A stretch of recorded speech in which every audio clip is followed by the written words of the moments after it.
Hi, Mr. Vyas. Hello. Hello. Hi, Murajit. Hi, Murujit. How are you? Okay, so I think we can start. So, hello everyone, good evening, and welcome to yet another edition of the Indian Express Explained Live, earlier known as E-Explained, our series of explanatory conversations with domain experts, gurus, authorities on specific subjects. I am Monojit Majumdar, editor for explanatory journalism at the Indian Express.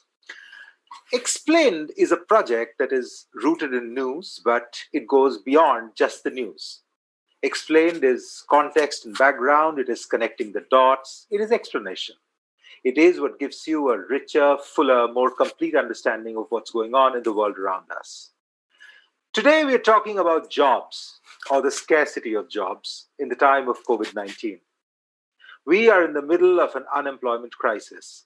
Between 2012 and 2018, the absolute number of Indians with jobs fell for the first time ever, and in 2017-18, unemployment reached a 4-decade high. So things were bad even before the pandemic hit. And the pandemic has now apparently destroyed whatever job prospects seem to have been left. So how bad are things? Where are they the worst? And what can be done to remedy the situation from here on? To talk about a lot of these issues, we have with us here this evening Mahesh Vyas, CEO of the Center for Monitoring Indian Economy, CMIE. Mahesh is an economist, a data man, one of India's most respected and well-informed economic analysts. Mahesh Vyas, welcome to the Indian Express. We are honored to have you here. Thank you for your time. Thank you. Speaking to Mahesh Vyas will be my colleague Udit Misra.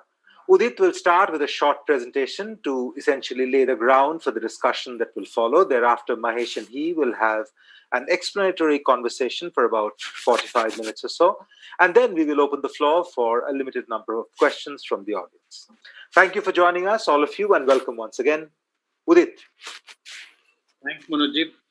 Most welcome, Mr. Vyas, and good evening, ladies and gentlemen, all our viewers. Actually, I would suggest that let's get started with it because you've given a brief summary of the situation.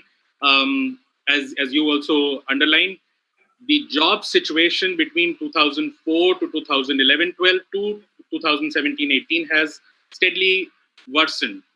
That is the official data. But we are here looking at CMIE data, which is as Mr. Vyas has repeatedly said, these are not comparable to the official numbers because of definitional issues.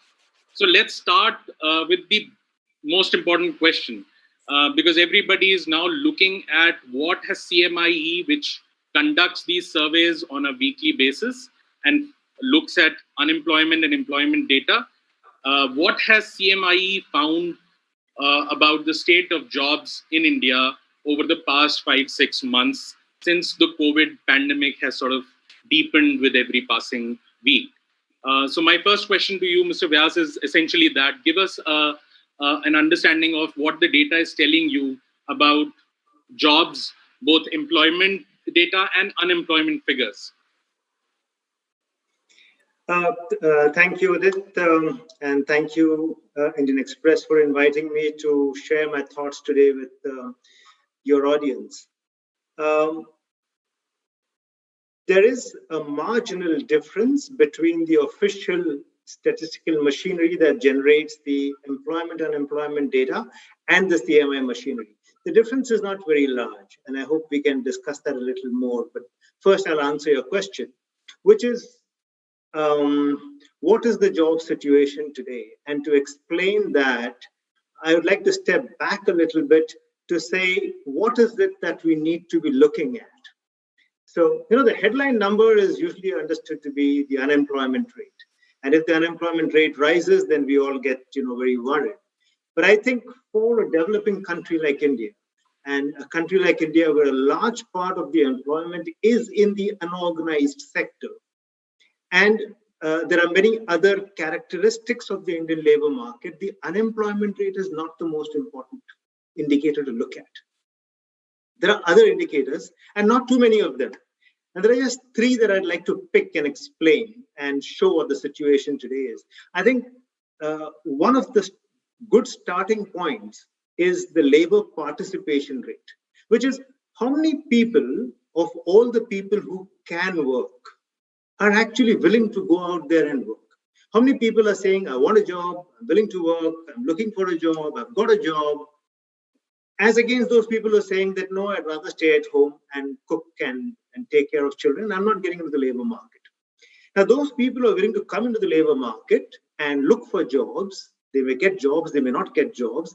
Those people, as a proportion of all the people who qualify to do this, which is people who are more than 15 years of age, that ratio is called the labor participation rate. So the labor participation rate is a very important indicator. Globally, this number is of the order of 66% or so.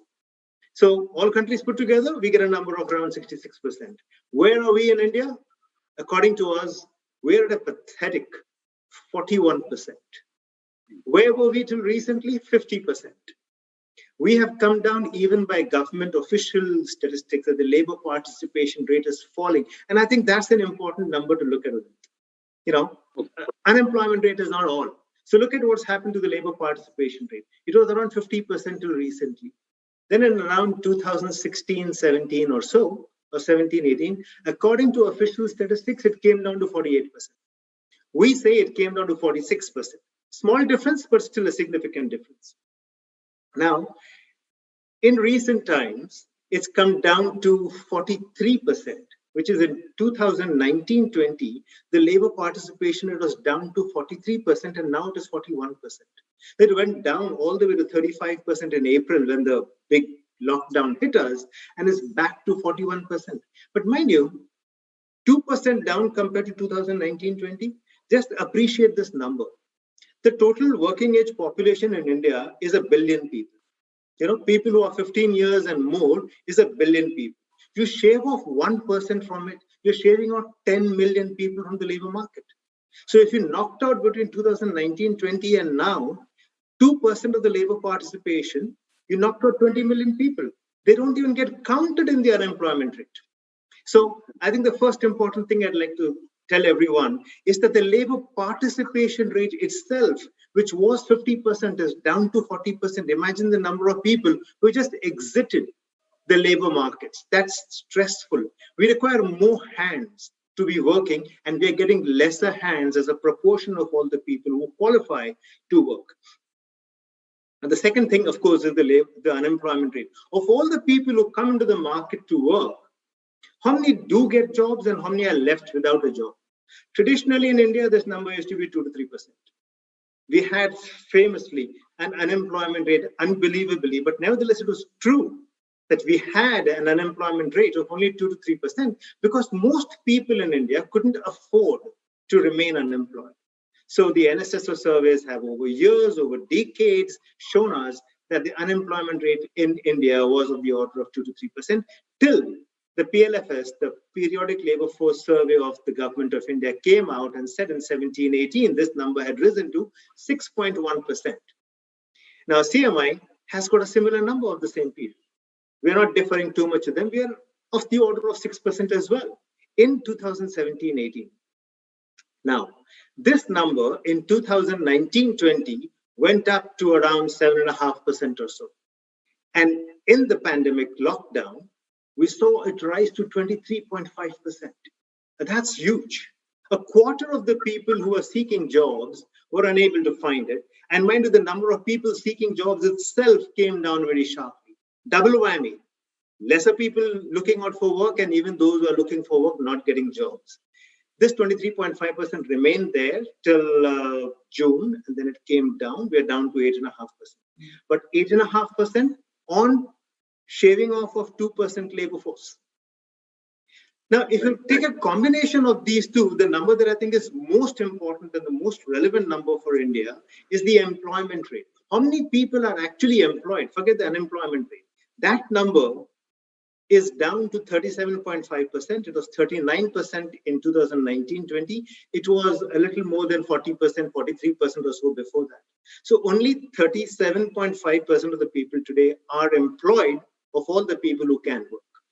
My short summary of what our employment and employment situation today is. I can tell you more about what that employment loss is, but this is the short summary.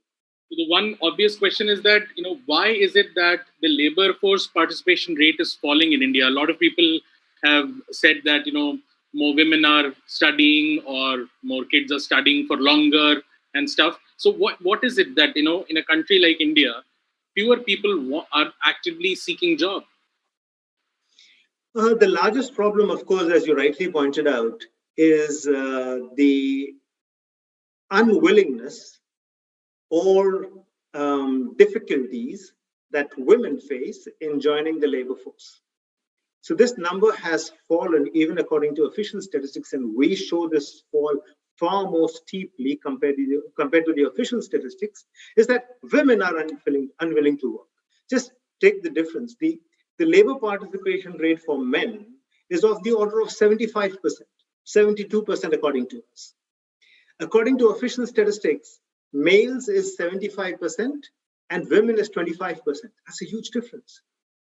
75% of the men are willing to work, and only 25% of the women are willing to work. According to us, 72% of the men are willing to work, and only around 11%, that's really small, women are willing to work. Now, why is this the case? Initially, what happens is that as the country's per capita GDP increases, women who are participating agricultural activities, like even if you go today to say Himachal Pradesh, say Nepal, women are actively working because men and women both go out into the fields and work. But as the per capita GDP goes up, women find it more useful to stay at home and help children's education. They themselves get educated, then they help their children get educated, and they find the returns on that to be higher than themselves going out into the labor market. But I think we have been through all this. Women have got themselves educated. They have got the ability now to take care of the children's education as well. But even then, for decades together, we are seeing labor participation among women falling. And that is stressful. I think we require to look at whether this is the labor laws which are causing a problem or infrastructure. I think that's where the problem is. If the infrastructure is not good, then women are not willing to go far to find jobs. Most good jobs are in cities, but if you are to travel, say, 2 hours over some public transport and come back late in the evening, that's not a very safe situation in India today. And women could be stepping out of the labor force because of that. But the reasons are more complex. The problem is that women are not willing to work. Men are still working. So, to be sure, this is not a desirable trend, as some people have tried to make it out to be a desirable trend, that women are spending more time studying, or this is not necessarily a bad thing that the labor force participation rate is lower. This is decidedly for a country which is developing and wanting to grow fast. This is not something that could be conducive in that aim. Yeah, not at all. I think this, for India's demographic dividend to play out, for us to get that real benefit, we don't have much headroom amongst men because 75% of them are anyway participating. The headroom is all in women, which is down to 10%, 11%. Even female labor participation rate in urban India is extremely low. In fact, it is lower than in rural India. So we are losing out on educated urban women who could be in the labor force, could be increasing our per capita income, and could have helped the country grow much faster, get the savings rate up, get more investments. I think all of that is getting complicated. Okay. So I just wanted to tell the listeners and viewers that, PLFS data-based analysis that was done by a couple of other academicians like Santosh Mehrotra and Jajati Parida, they found that between, as Monojit also reminded you, that between 2011-12 and 2017-18, India registered the first ever decline in total employed people. It was a 9 million drop according to PLFS data. And we had a situation where the unemployment rate, which, as Mr. Vyas has said, was typically around 2-3%, it was around 2.2% in 11-12, shot up to over 6% in 17-18. Now, what I wanted to know is that CMIE has been tracking data. So we'll come back to the last 3-4 months a little later. But CMIE has been tracking data since 2016. What has been your experience? Has there been a dip in the absolute number of employed people? Absolute number of employed people. You talked about the employment rate coming down. Is the dip also there in the absolute number of employed people? That dip is not there much. So the number between 2016-17 and 2019-20, and let's stop over there. So the number is more or less stable, around 405 million. So in 2019-20, that number was down to 403 million. Now, mind you, these numbers that I quote over here, 400 million or so, are different from the numbers that Professor Santosh Mehrotra and his colleagues have estimated from the PLFS and NSSO surveys because the definitions differ. But using the same definitions that we are using, for example, across 2016-17 till 2019-20 and beyond, then the number of employed people has remained constant. So although the population has gone up, GDP has gone up, employment has not. We have stayed around 405 million without shaking much. We've gone up to 408, we've gone down to 403, we've gone down a little more, but we haven't increased employment at all. So employment is stable. Okay.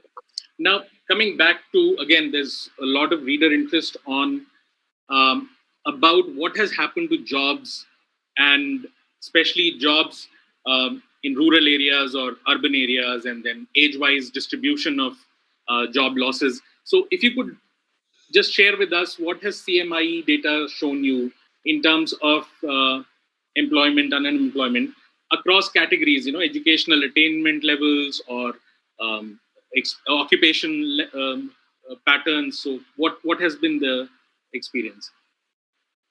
So like I said, 2019-20, we had a total employment count of 403 million.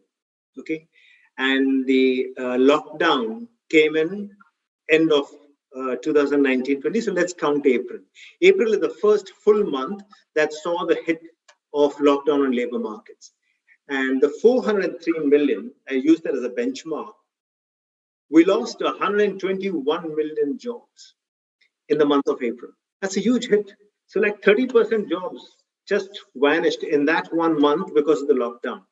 Now, that's actually a reflection of India's labor composition. Most of the people employed are still in unorganized sectors, informal jobs. They're doing daily wage labor kind of jobs. So if the city shuts down or the country shuts down, nobody can go to work. And if they can't go to work, they're unemployed. Unlike, say, you and me, we are still employed. We still get our jobs. We can do work from home. We can do all kinds of things. We get our salaries, so to say. But not so for a very large number of people. And that's the reason why 121 million jobs are lost. Now, since then, many jobs have come back. So April saw this great collapse. And then we saw jobs coming back in the month of May. We saw some 30 million jobs come back. We saw some 60 million jobs come back in the month of June. In July, we saw 15 million jobs come back. And in August, nothing happened. Stayed exactly over. So what was 121 million jobs lost in the month of April, in August is 11 million jobs lost. But the composition of this, let's look at this 11 million jobs lost, because this is the freshest in my mind, is that what is the composition of this? The story of gender comes back again.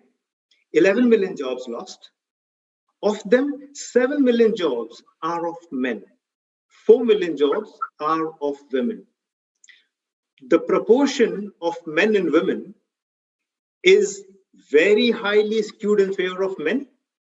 89%, I think 89% of all employment is of men. Women have only around 11% of the total employment. Of the 403 million, only 11% are women. The rest are all men. The proportion of job losses, more than 30% is women. So 4 out of 11 is women, whereas only 11 out of 100 was women in jobs. So it's very skewed against women. Women lost jobs in demonetization. They lost jobs in GST. disproportionately high. Again, we see over here, women lose jobs disproportionately compared to men in this shock as well. So that's the first thing. Now, the story over rural and urban is very interesting because the lockdown opened up in rural India faster. Manrega helped increase jobs over there. The Kharif crop was very good. Jobs came up very nicely over there. Still, by the end of August, because the lockdown getting released, getting eased up in many parts of the country, the distribution of the losses of this 11 million is broadly in line with the share of rural and urban. There's no disproportionate loss. It's the same in both the places. It's in proportion of their shares. 70-30 is what urban-rural breakup is. 70-30 is the distribution of the job losses as well. Now, the other things you mentioned about age, I think there is a clear problem that younger people are losing jobs in a disproportionately high manner. So if you're more than 40 years of age, then there is a gain in jobs in the sense that more people of that age seem to have got jobs. And if you are less than 40, then your share has dropped. And the drop is higher in the age less than 30. So less than 30, the proportion is actually quite bad. When I'm trying to recall what the numbers are, I can't recall what the numbers are, but I think the proportion of people less than 30 is quite high, disproportionate to their share in total employment. Now, the other thing you mentioned is education.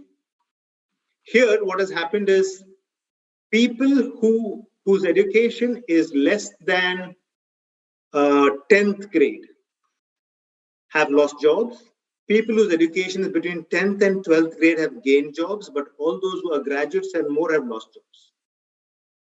So it's the middle segment that seems to have saved themselves. But graduates have lost jobs in a big way, and people with less education have also lost jobs.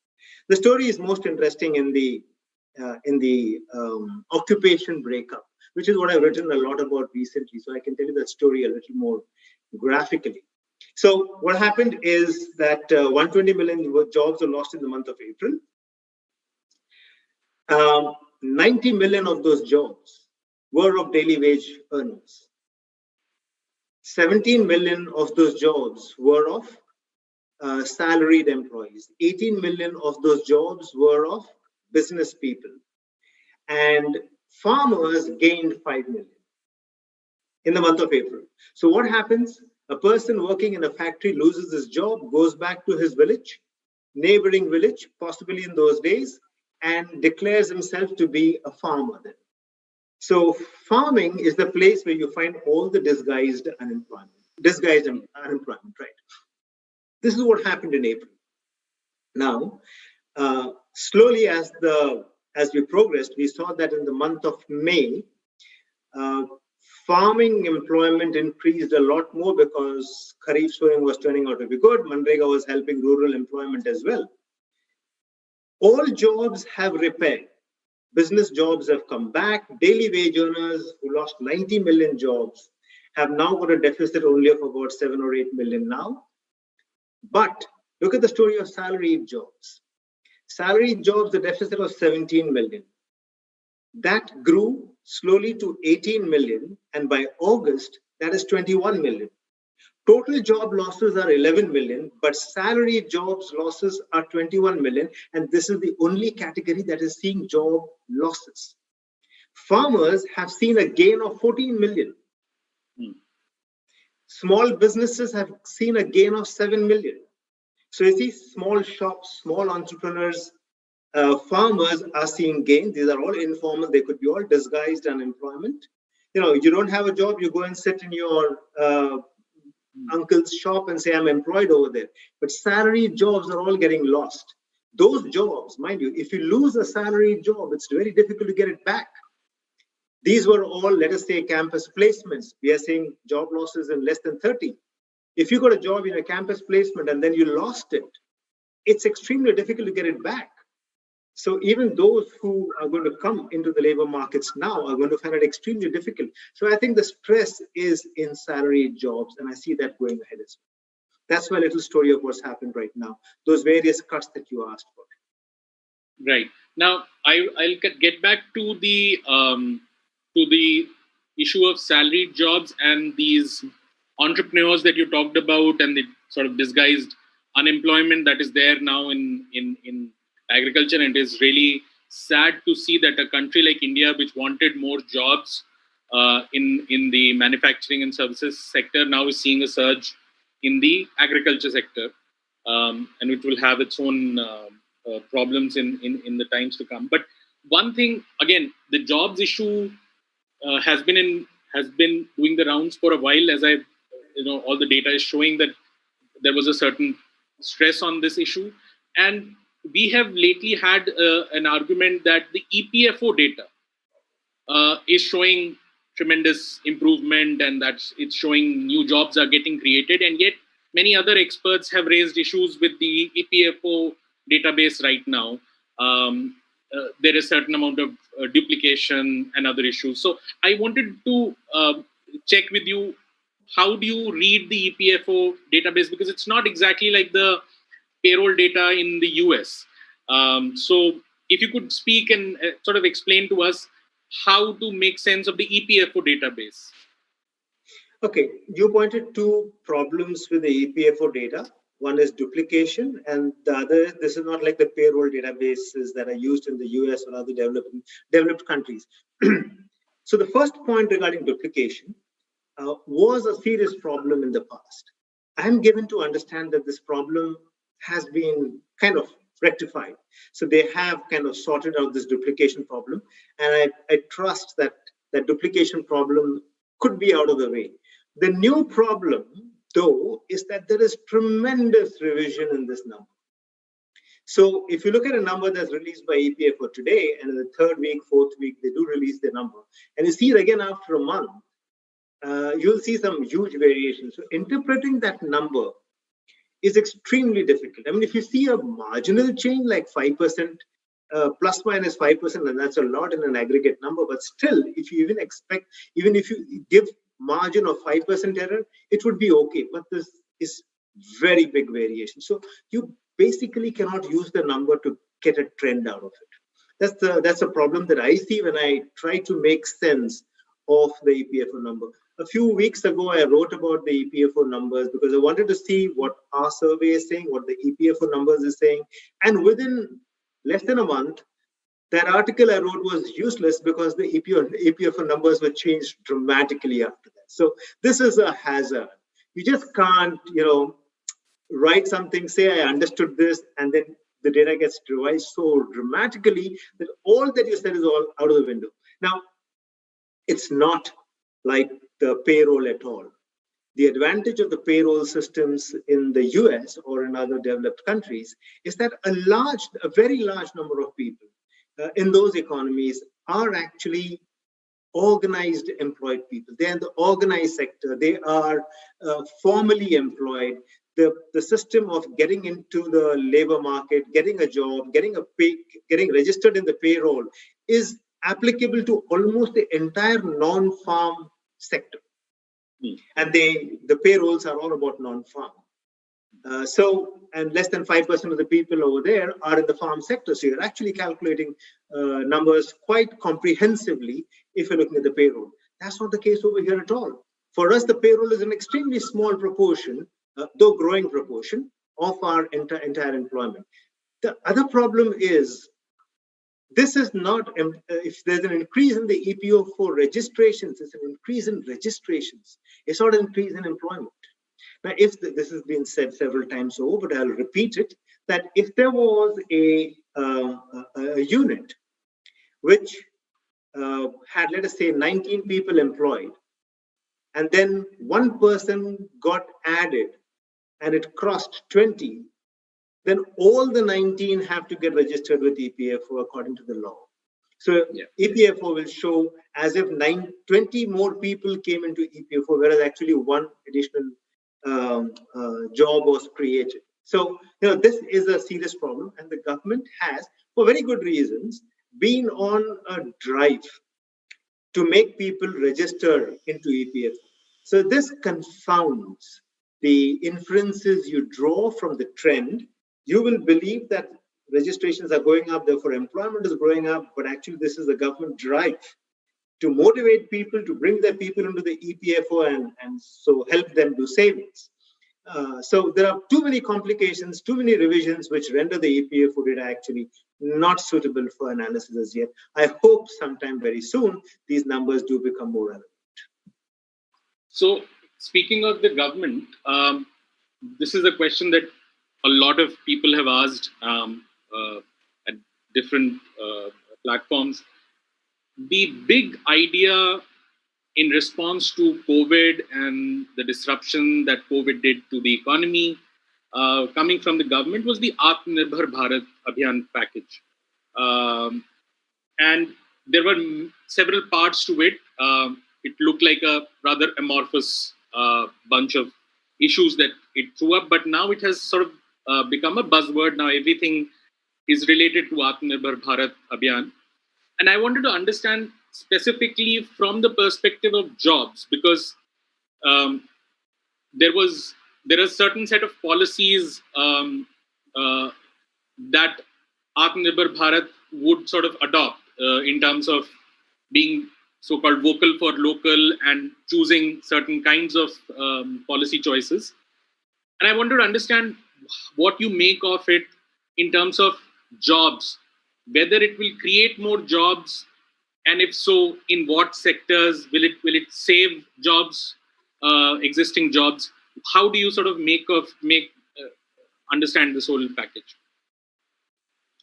My one-line sentence to this is, the answer to this is, Atmanirbhar Bharat Abhiyan does not help save jobs, does not help create jobs. So I'm making a very categorical statement. It does not help on this front at all. In a broad economic sense, the term Atmanirbhar Bharat Abhiyan suggests like vocal for local, an economy that does not really encourage globalization.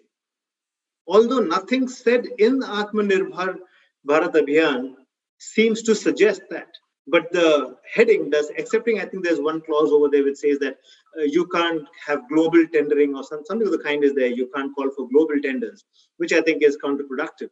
But I think if you try to make the country Atmanirbhar, which means self-reliant, that means you should, shun foreign kind of goods and services. And I think that's not a very good thing to happen for the country. We require to export a lot. We require to import a lot. We require to do the best of our comparative advantage rather than be an inward-looking economy. We have suffered in the past by being an inward-looking economy. In 1992, we realized our folly, and we have seen stupendous growth for many, many years after that because we opened up. I think the lesson is very clear. Please do not shut the doors to foreign trade and foreign capital. And I hope the world also accepts movement of labor across borders as well. So that's the first thing. The second thing is the specifics of that. What was Atmanirbhar Bharat Abhiyan proposal all about? It was about providing liquidity, easy loans to MSMEs. MSMEs did not want easy loans. And if you give very easy loans, you just spoil them. They will just create massive NPAs, become irresponsible. I also look at this in one more way. What does easy liquidity do? It does not help labor. It helps the owners. The owners of enterprises, of MSMEs, or whoever you have it, are the people who have got easy finances available with them. What makes you think that this will go to labor? Not necessarily.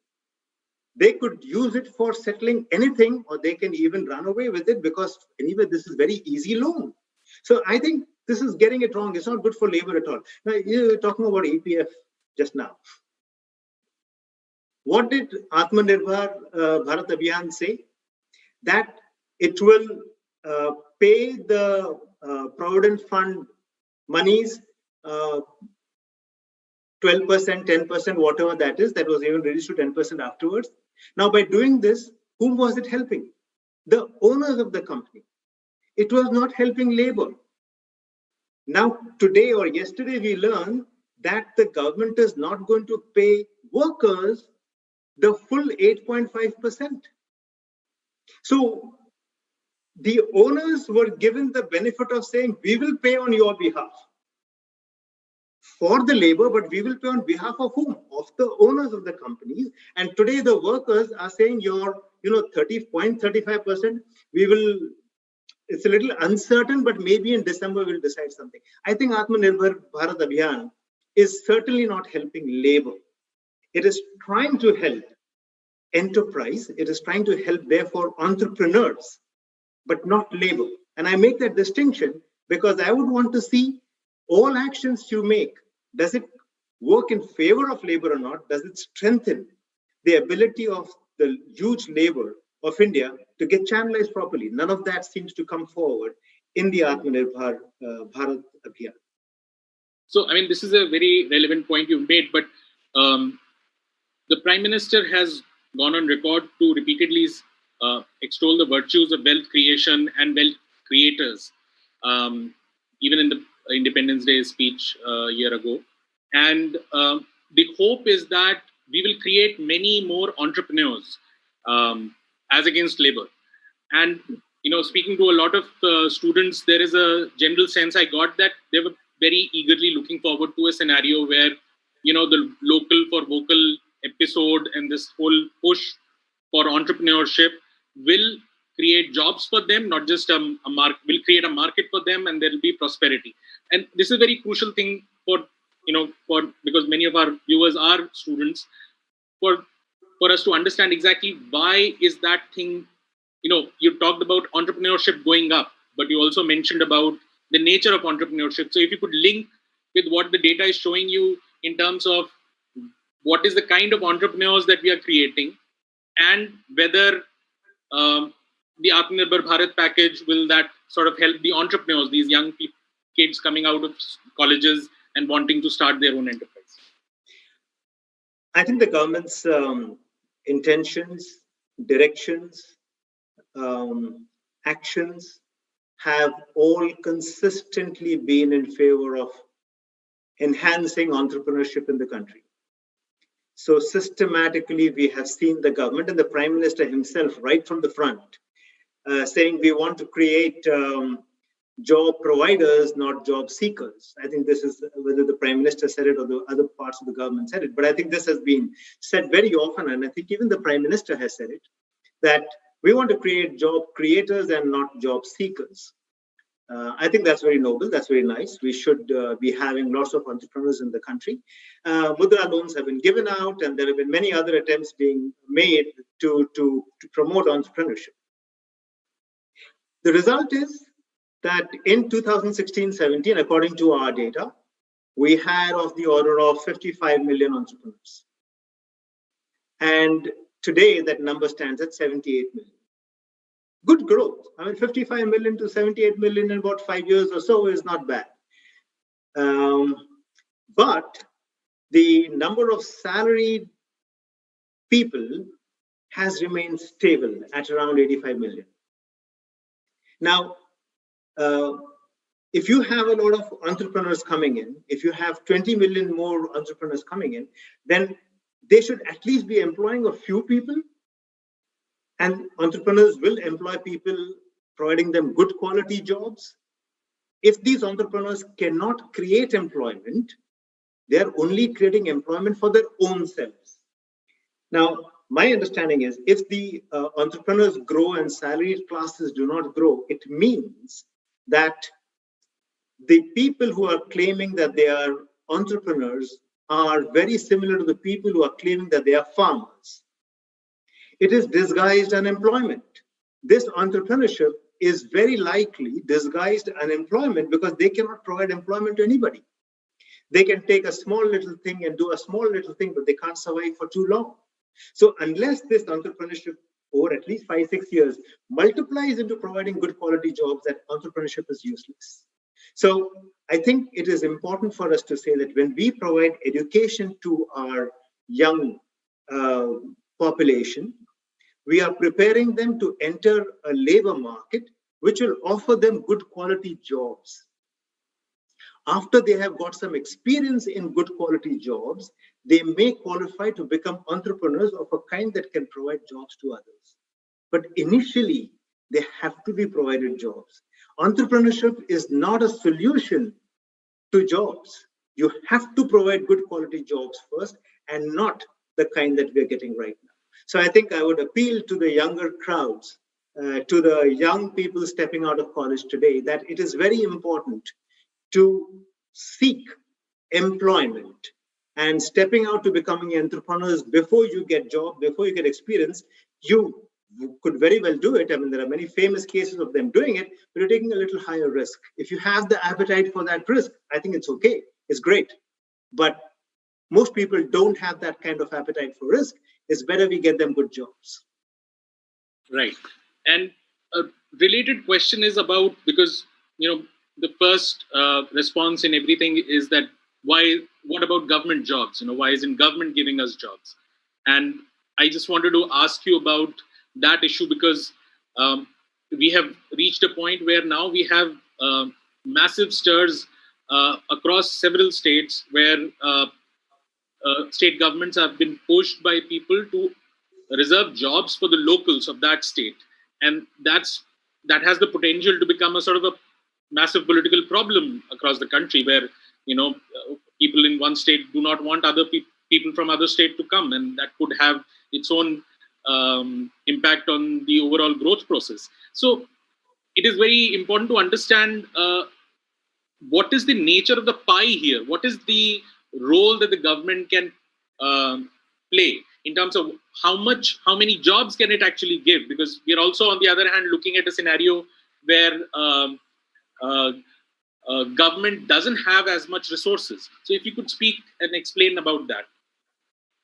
Okay, there are many things, many elements in this question. So let me see what I can deal with. So the first thing is, how much does the government really offer in terms of jobs? So our survey shows us that it's of the order of 14 to 15 million jobs. That's there with the government. 14 to 15 million jobs. That is state government, central government, local governments, all kinds of governments put together. Our number is closer to 14 million than 15 million, but let's keep it at 15 million and let us say the whole pie is 400 million. So what are we looking at? It's an extremely small share. So the government jobs are hardly any jobs. Now, if you look at incrementalism, the additional jobs are next to nothing. They don't even count. Total jobs are 15 million max. The central government official budget documents say that the people employed in central government is of the order of 3.5 million or so, 3.6 million or so. That's the number I remember. So 3.6 million over there, and all of the governments put together, we're talking about 14 million jobs out of 400 million jobs. That ain't much. The problem, the hankering, or the jostling, or the agitation to say reservations for Marathas, for all Kapus or whoever, the middle castes, is because their aspirations have gone up, but the jobs haven't gone up. Good quality jobs have just not gone up, and therefore there is this huge agitation and massive jostling that even if the Supreme Court is saying you cannot do these reservations, they still put pressure on the political system to get those jobs. So I think there ain't many jobs in government. It's not growing. And the jostling is because there are no other jobs. There are no other good quality jobs available. I think, and this is, I'm stretching myself over here, the government should be itself providing a lot more jobs than it is providing today. The government is grossly underserving us. We don't have enough primary schools. We don't have enough primary hospitals. We don't have enough primary services of any kind. In most places, the government is understaffed. The government needs to, at every level, at the central government level, at the state, more importantly, state government level and the local government level, we require the government to have a massive push in terms of giving us services that the government needs to give us. And that has to create employment. So it's Usually people say government should create infrastructure. But what do we mean by infrastructure? It is usually your roads, ports, airports, those kinds of things. But the employment over there is very little. Once those roads and airports are made, then it doesn't create any more employment. It's capital intensive. But we also require other infrastructure, social infrastructure. We don't have enough of what I said, primary education, primary health centers. We require many more of them. We require those labs that we were desperately in need of when the pandemic hit us. So I think the government is woefully short in terms of providing us services. So there should be a great pressure on the government to say, please increase the number of jobs you provide and don't keep a cap on that. 15 million jobs out of 400 million jobs, only about 3%, 4% is woefully short. Right. So, I mean, this is something that I guess we'll have to look at, because the guiding principle for the last 6 years has been of minimum government and maximum governance, and I don't know how much has that been followed, but definitely we are. Udit, I would like to interrupt over there. We want government not to interfere with our private lives, with our many other choices. So that's what is meant by the frame that minimum government. But that doesn't mean government says, I'm not going to give you police force, you take care of yourself. Nobody is saying that. So let's interpret that phrase more appropriately, minimum government, maximum governance. Right. So I'll ask one last question, and then we'll open up to some of the audience questions. And this has essentially to do with the skills. I mean, this is, again, something that India has struggled with for a long time now.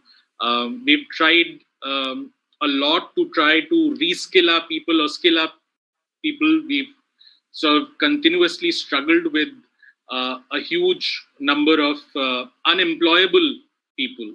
So, since you track employment trends and the reasons perhaps also why many of these kids are not getting employed, could you explain where are we faltering, or what do we need? And especially with COVID changing things so dramatically, what are the skill sets that we would need in the future, in the immediate future? There's a lot of interest among students to know what is the skill set that would be valued in the job market henceforth. So when one talks about skills, so first to get the terminologies straight in my head, is that when you talk about skills, you never, in the popular parlance that I have come across in India, when you say skills, it doesn't mean becoming a doctor or an engineer, because skills is for the handyman. It's like you're skilled to be a tailor or a barber or a fitter or a turner or something of the kind. So let's get this straight. By skills, we mean education at large. And when we create an engineer, the engineer should be capable of fixing a fuse at home as well. Because the engineer, if he goes and finds a job in the financial market, he forgets how to fix the fuse at home. So I think getting that education right at all stages is the first most important thing. So we are trying to get a new education policy, and there are many good things in it and many challenging things in that. But I think we require to orient our education towards creation of jobs. And I think the connect between jobs and the basic education system is broken.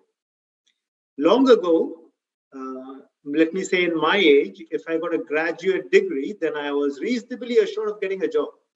In the last 20 years, a graduate degree gives nobody nothing. Everyone says, I need to do a very expensive MBA to still get a lousy job. So why is that graduate education failing us? Why is a simple diploma failing to get us a job?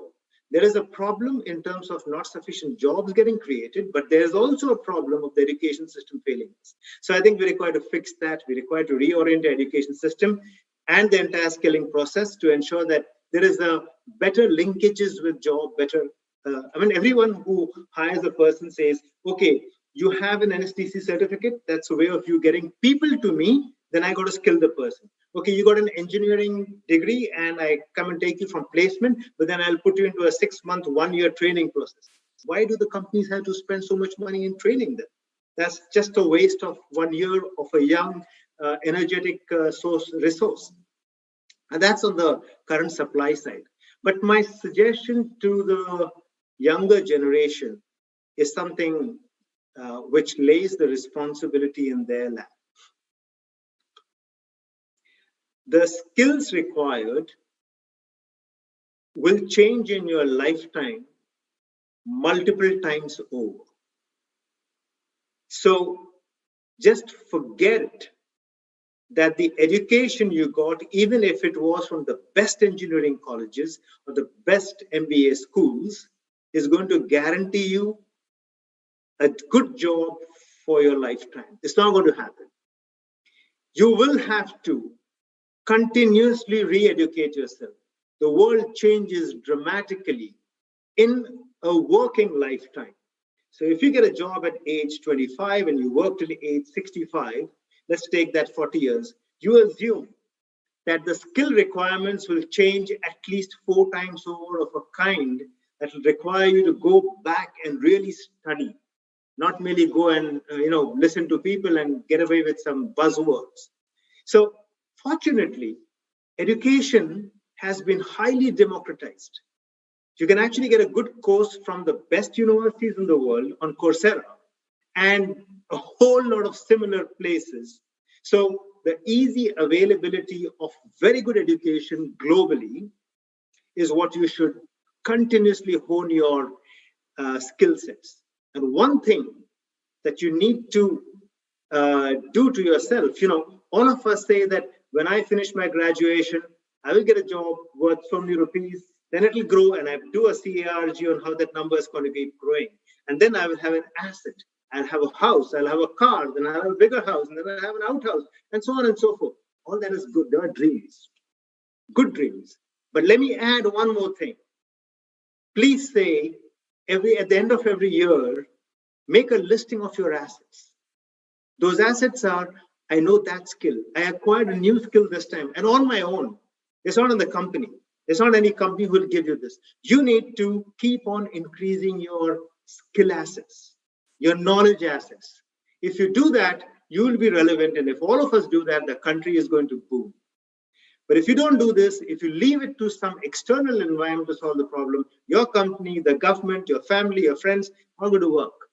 So I think the onus is on us to live in this challenging world where assets need to be built in terms of skills.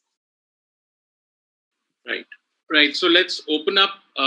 We have quite a few questions lined up. I think the first question is by Mr. Kirith Parekh, actually somebody who has sort of contributed a lot in India's public policy in the past. So let's very quickly go to him. So please unmute yourself.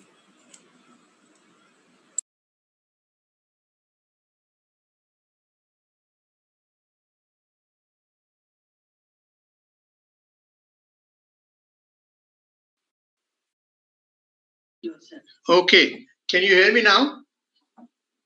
Yes, I can hear you, Dr. Parekh.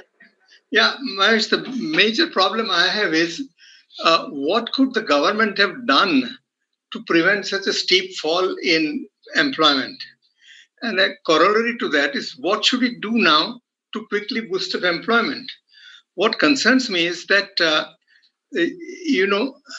so many firms have really huge amount of excess capacity.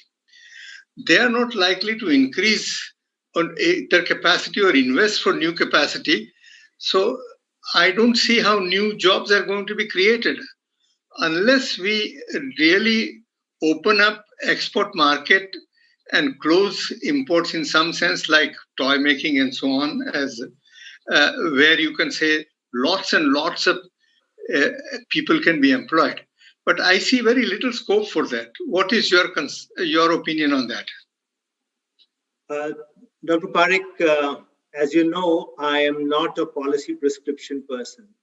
I'm more of a measurement person. I do analyze, I do say what is happening. So it's a little beyond me to suggest what the government should have done or should do. And yet, like always, after this disclaimer, I'll go ahead and say what I think the government should be doing.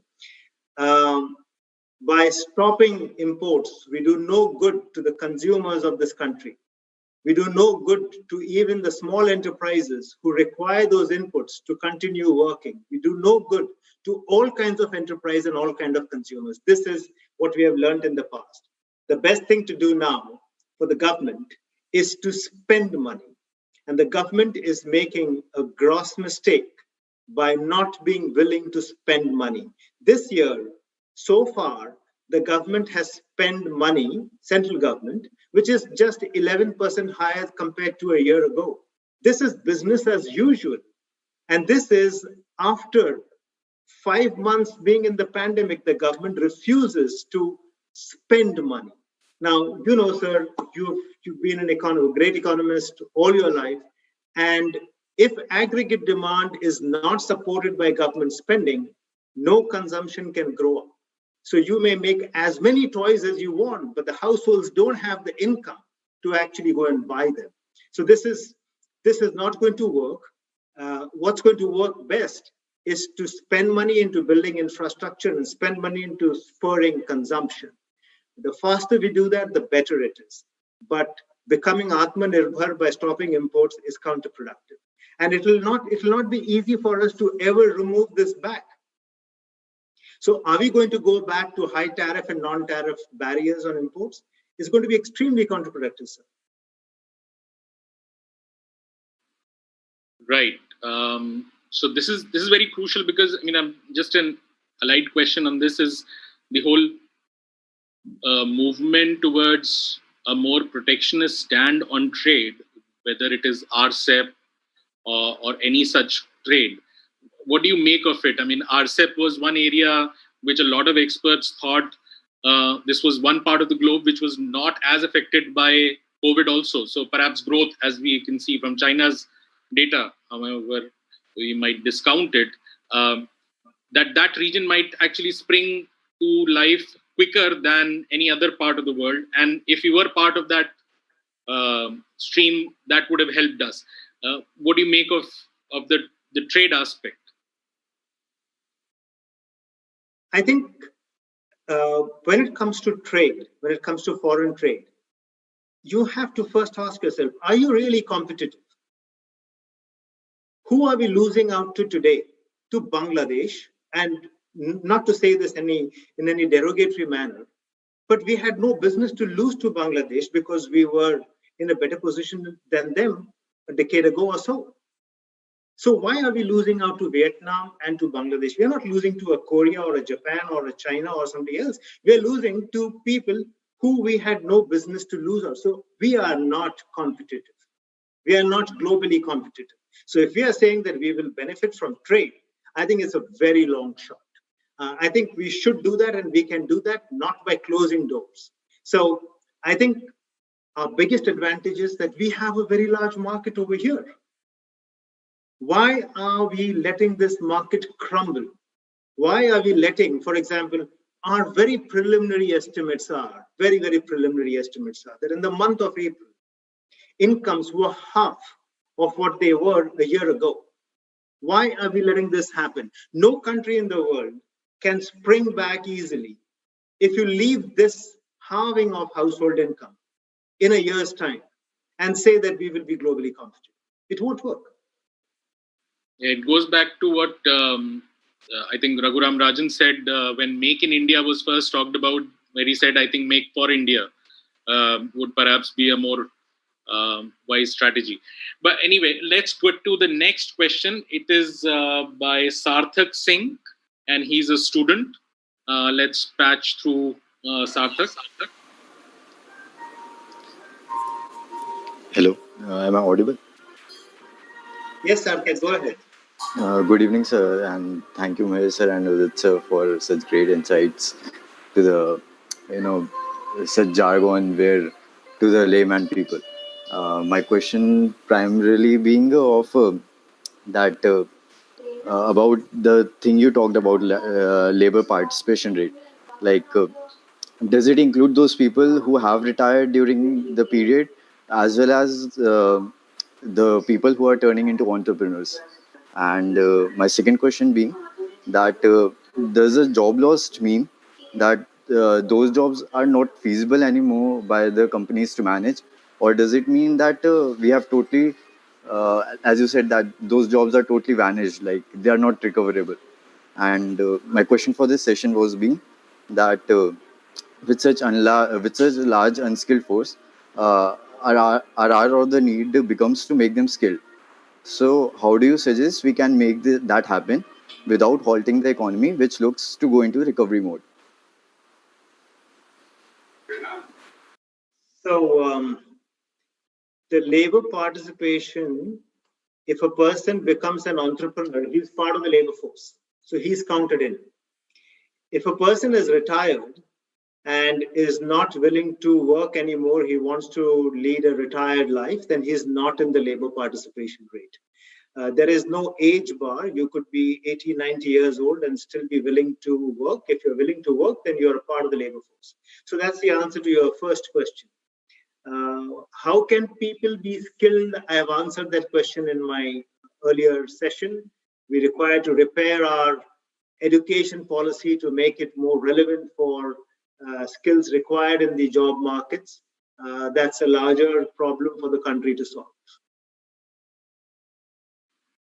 Right. So next, let's move on to Mr. Vidyanand Jha. He's a professor in IIM Calcutta. Let's patch him through.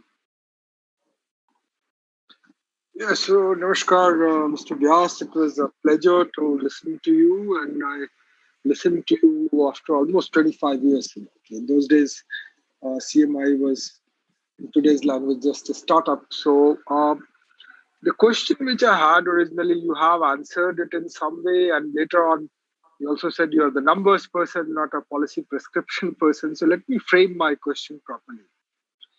The way I look at it, government has been saying this, ministers have been saying this, NEP says this, that basically we are going to create job creators, not necessarily job seekers. Now, I just wanted to understand with the help of the past data, even if we don't go into future, what has been the record of entrepreneurship sector, so to say? And I don't know how easy or difficult it is to define. How would we say startup sector or whatever? But is there any data available? And what does it say? Are there jobs getting created? So I'm done with my question. Yeah. Thank you very much for that question. Unfortunately, I don't have an answer to that. I do not know in a quantitative sense how many jobs have entrepreneurs created, how many jobs have startups created. That database is not good enough for us to make an estimate. So there are some private equity investors that do track the performance of startups, but they look at it from a valuation point of view, not from a jobs point of view. And if you look at the Ministry of Corporate Affairs website and see the number of companies being created, that's not a good indicator of startups at all. Very interestingly, very curiously, there is an extraordinarily large spike in the number of companies registered with the MCA during the pandemic lockdown. In the month of April, May, June, July, there is an extraordinary rise. I don't understand this. So sorry, sir, I do not have an answer, a credible answer to your question.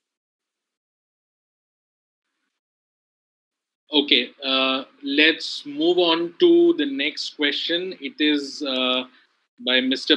Piyush Ozarde. I think he's a doctoral scholar at IIM.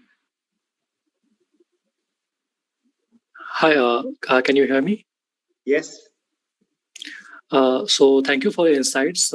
Actually, my question was regarding skills, but you had already started some explanation regarding that.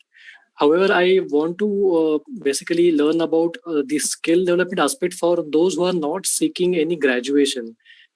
Basically, those who are kind of seeking blue collar jobs, and that might include reskilling or upskilling, and by both the providers in the private as well as public sector, there are various schemes ongoing for skill development. So in the coming years, does this sector has any prominence in dealing with the jobs crisis that you have discussed so far? Thank you. So do I understand your question that does the creation of institutions that provide skilling have any opportunities or not? That's the way I've understood your question. If that is the case, yeah. And what's their importance? Yeah, I think there is a huge demand and there'll be a huge need to provide skills to people, appropriate skills for people, and this industry can never die. I hope the government actually promotes this.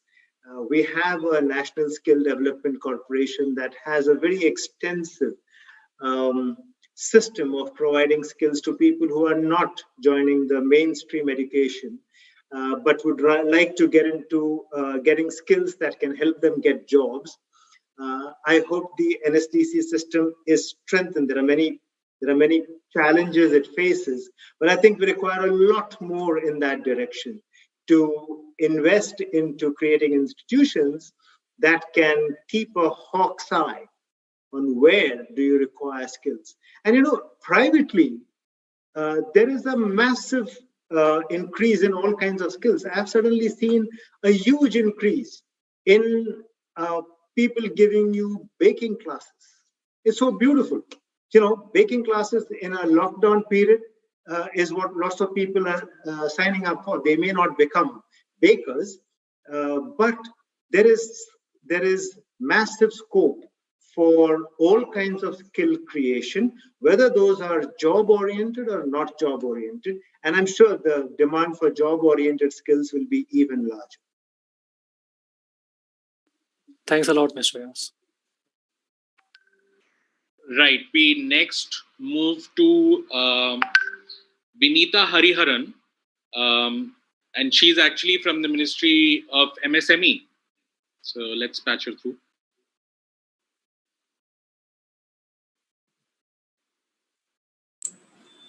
Ma'am, please unmute yourself.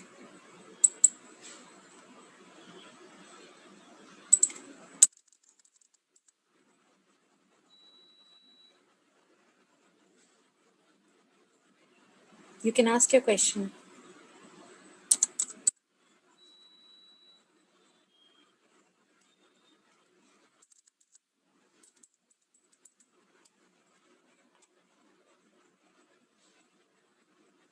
Ms. Vinita, you can ask your question.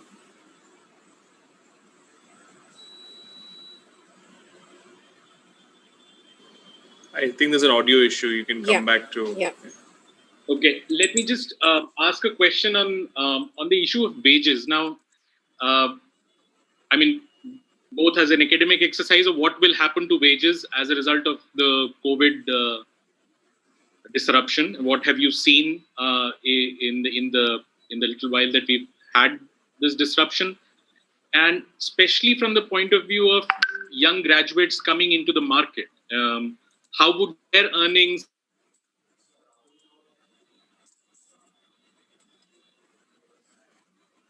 You're not audible.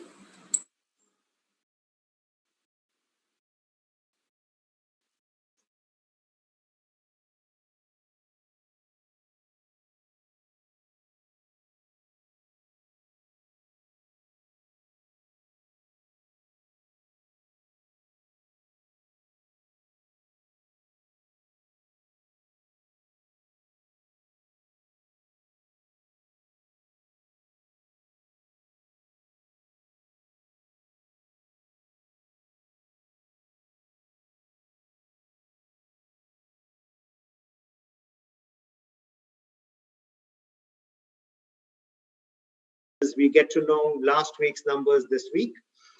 But when it comes to income, we require to wait for a much longer time. So we could release the April income data only 10 days ago or so. And we have crunched this data only partially as yet. What we have found is on an aggregate basis, incomes are down to half their level. But April was the worst month. So now maybe in May it is improving, and there are initial indications it is improving. So I can answer this question only with very sparse data.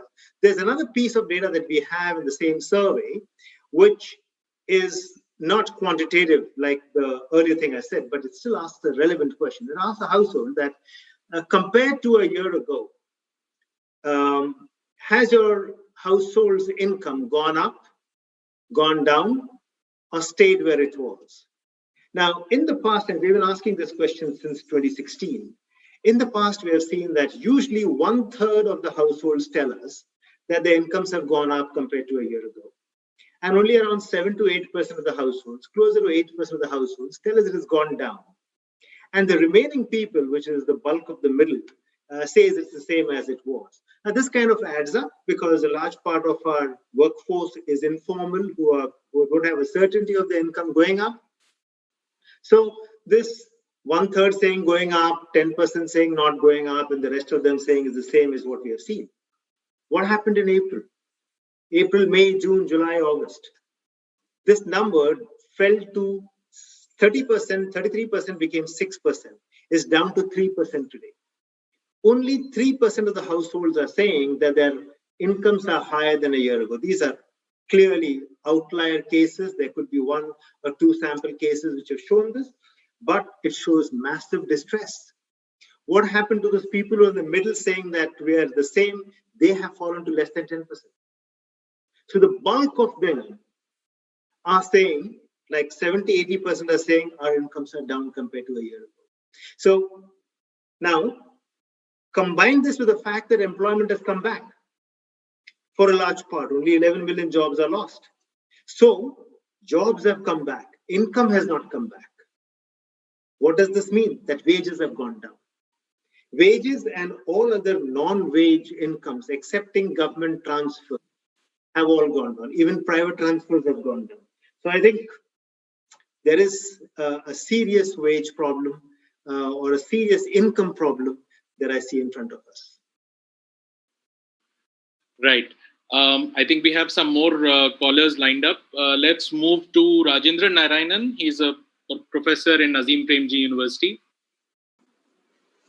Yeah, thank you. Thank you, Mr. Vyas.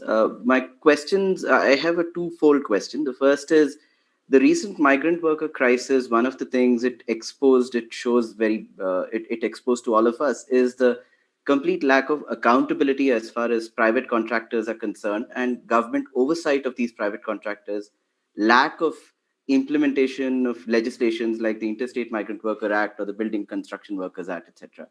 So my question is, one is, do you think more registration of workers into these labor welfare boards, etc., would have been would have actually prevented the kind of large scale crisis as far as identification of relief is concerned? And the second thing is, as you rightly said, the wages have gone down tremendously. So there has always been a tension between a moral living wage. India has never really implemented the idea of a living wage. In fact, I think significant, about 80% of India's earning population earns less than the living wage stipulated at 18,000 a month. So and concurrently, right now, there are many state governments like Odisha, Himachal Pradesh, Kerala, etc. Kerala has been running something like this from before. They've started an urban employment guarantee program. So my question is it an opportunity for us to see such a program to actually create good social protection measures and think of implementing a moral living wage for the informal workforce? And what kind of impact would a living wage given to the large section of the informal workforce have on the so-called ease of doing business? Do you think there'll be a relationship, there'll be some tension there? Rajendra, your questions are mostly around legislation, policy matters, government interventions. I would say that my limited response to your questions is that labor laws require a massive overhauling And unfortunately, it took a pandemic of the scale that we saw this time for us to realize how much we have neglected the migrants. The story of the migrants has mostly been of them being treated mostly as second-class citizens. We now see what an important role they play and the plight that they were in when the lockdown was imposed stringently on them. They were left in alien lands with no means to survive in those lands to a point where they were breaking down and had to tread back home. Responsibility of the contractors, responsibility of the government, responsibility of other institutions, and a whole lot of other societal institutions were found woefully lacking. So nobody can disagree with what you're saying, that we require to repair that. And I fully endorse the view that we require to repair that and we require to make private contractors more answerable for what they have been doing. Regarding the living wages concept, I'm a little iffy on that one. I would be happy to say that we should have a measure of what a living wage is. But if you suggest that to be a minimum wage, a living wage to be a minimum wage, I think we will create labor market inefficiencies that could be difficult to resolve. We have a complex problem. Just put the question of a living wage suggestion like a minimum wage in the context of very low labor participation rate. So if we try to fix that problem of low wages or low minimum wages, how do we solve the labor participation rate problem? How do we solve the problem that the employment rate is extremely low? I think what is required is a multi-pronged, a well-rounded strategy wherein we will be able to provide good living wage to our working population, given that we have a large supply of jobs to come in first, and therefore without a large investment. So if you don't have investment, if you don't have growth-based investment, you can't have jobs. If you don't have this, then you cannot have living wages. So I wouldn't create the living wage barrier. I call it barrier first. I would say bring that as a support, but the first thing to do, the sequencing is get investments right and very rapidly get the labor structures right, get the laws right, and get labor laws more geared towards ensuring that we protect labor, but not to the point it hurts enterprise. It's a complex problem. Azim Premji University is doing a lot of good work in this area. I will be happy to learn more from you, but I just think my answer to your question is, please start from investments. We are not getting investments right. People are backing off currently in investments in India. The government is not investing. Private sector is not investing. Giving a high wage rate at this point can be counterproductive. So I just wanted to add on a question to this, that we've seen that several states a few months ago, almost like a knee-jerk reaction, just totally swept aside a lot of labor laws. Notion that everything is sort of holding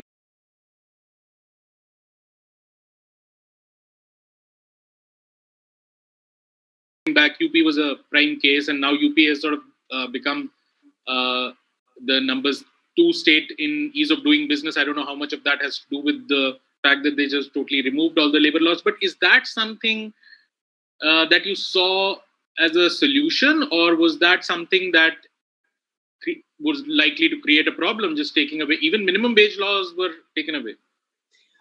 Thank you for asking that question, Udit. Otherwise, the readers, the Rajendran would go back with the view that I support what Uttar Pradesh government did. I absolutely do not support it. You cannot throw labor laws, even if they are counterproductive to some extent in some ways, in the manner in which the Uttar Pradesh government did that. And it's not going to improve their ability to attract good quality investments. You can get really bad quality investments where people are exploiting labor. They're making them work in Dickensian style, Charles Dickens world. We don't want to go back there. We don't want young kids working for 18 hours and so on and so forth. That's not the life we're looking at. And we need to get good investments that can give us good jobs. We have to start from there. That does not necessarily mean throw away all labor laws. So what do? I think the starting point is to let the government say, I'm going to invest massively into creating infrastructure, physical infrastructure and social infrastructure, and be the first employer, and spur private sector to participate in that huge process to create wealth and create employment. And surely, very soon, in line, in tandem with this push towards investment, bring in laws that give us minimum wages, that give us maybe close to living wages. We're going to work out the economics of this. What do those curves look like as you move from what are currently minimum wages to living wages? We require to see what happens to labor supply and labor demand as we move around this wage rate curve. Right. So let's move on to the next one. I think it's a related issue that perhaps would be asked. Sunil Ashra, I hope I'm pronouncing the name right. Sunil Ashra is a professor at MDI Gurgaon, I believe. Yes. Please ask your question. Can you hear me? Yes, we can. Okay, the main question, I think the other people have already asked a similar question, but I will try to change the question slightly. Like Odisha, I was reading the newspaper, has started the Urban Employment Guarantee Scheme. Do you think that could be one way to, at least in the short run, solve this problem of massive unemployment which has happened, especially in the cities where migrants are locked in? That's number one. And second is, my understanding of economics so far, I have seen that no country has progress unless you give workers some kind of a basic minimum wages. Look at any country of the world. Unless there's a shortage of labor, which indirectly you're mentioning that how to create the supply of more jobs, and that has to be tackled in a very, very big way. Unless there's more jobs, you can never actually create productive employment, and unless there's more employment, there will be no effective demand. And then if demand is not there, even supply will not be forthcoming. So it's like a loop which we are got into. And then I was very, very happy that you mentioned about the social infrastructure. That's something we have been neglecting from 70 years, not this government, but all the previous government. And by default, we have had a basically labor market, which most of the people are in the informal sector, which means they are paid very low wages. And despite that, we haven't had a significant growth in the country.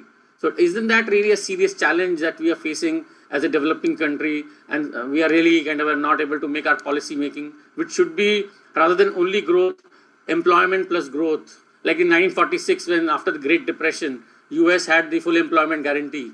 Effectively, that really turned around the things. That's my hunch. But you can shed some light in case you would like to add something from your side. Your main question was the first question you asked, which is to do with Odisha. And Odisha has an urban employment guarantee scheme. And I think Rajendran said the same thing about Kerala as well.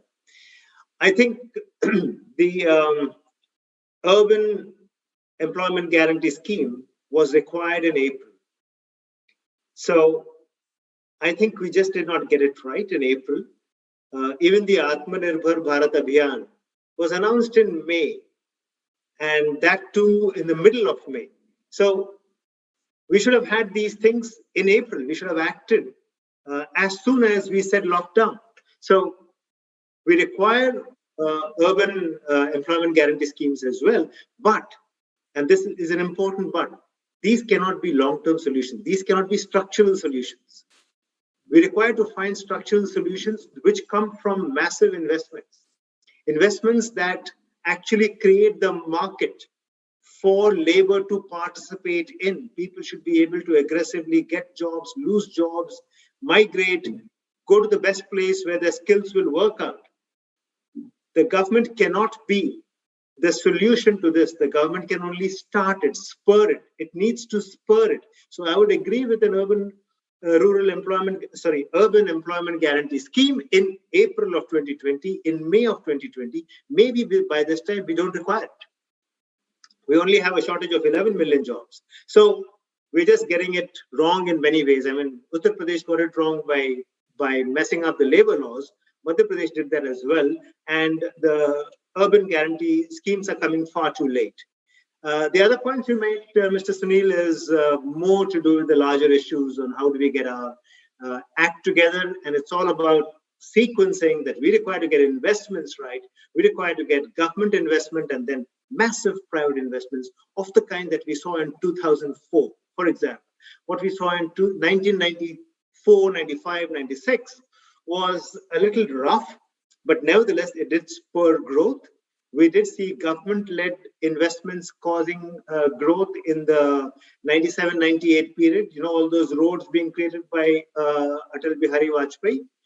And in 2004, massive investments and employment was created by a whole lot of business-friendly policies that came out. But we seem to have lost our way. Industry feels a lot more hounded today by the tax authorities and by a whole lot of other regulations that seems to kind of hold us back. I think we require to unleash the ability of private sector in India, which has massive abilities to invest in a big way. We require lots of large entrepreneurs to create employment for us. Okay, let's move on to the next one. This is Abhijit Gadkar. He's from Reliance Jio. Please patch him through. Hello, am I audible? Yes, you are. Yeah, good evening, sir.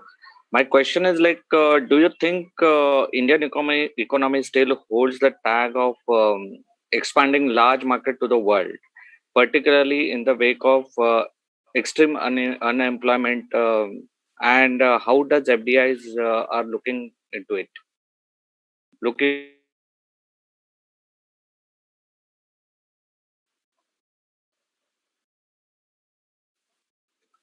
I don't know, maybe we lost Abhijit or his question is over.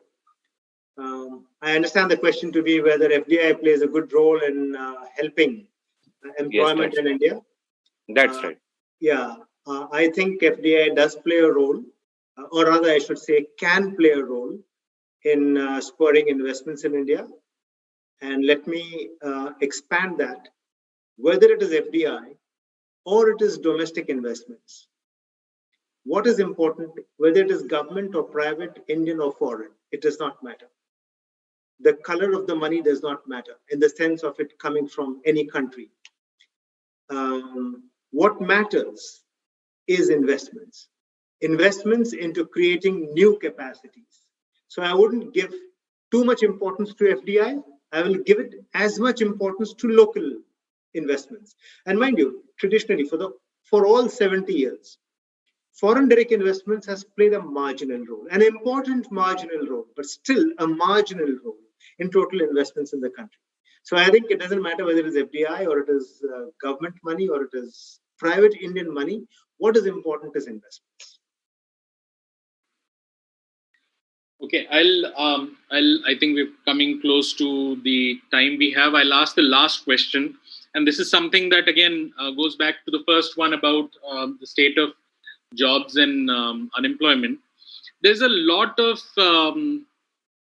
confusion about how many jobs do we need as a country, and what is sort of the rate of growth we need for those jobs. I remember earlier when I was in business standard, I remember Mr. Nainan had written a column saying 500,000 would do.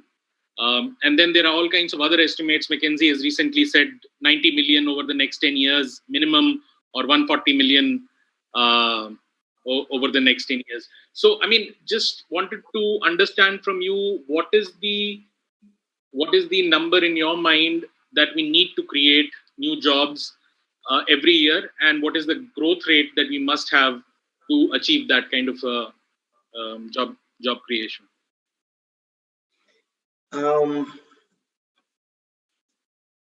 So, you know, in an arithmetic way, if you look at the past data, etc., you can come to a number like we require of the order of 8 to 9 million jobs per year. Okay, that's what it comes to. How do you come to that? people who are more than 15 years of age, their population is growing at the rate of 2 million per month, approximately, give or take 5% here and there.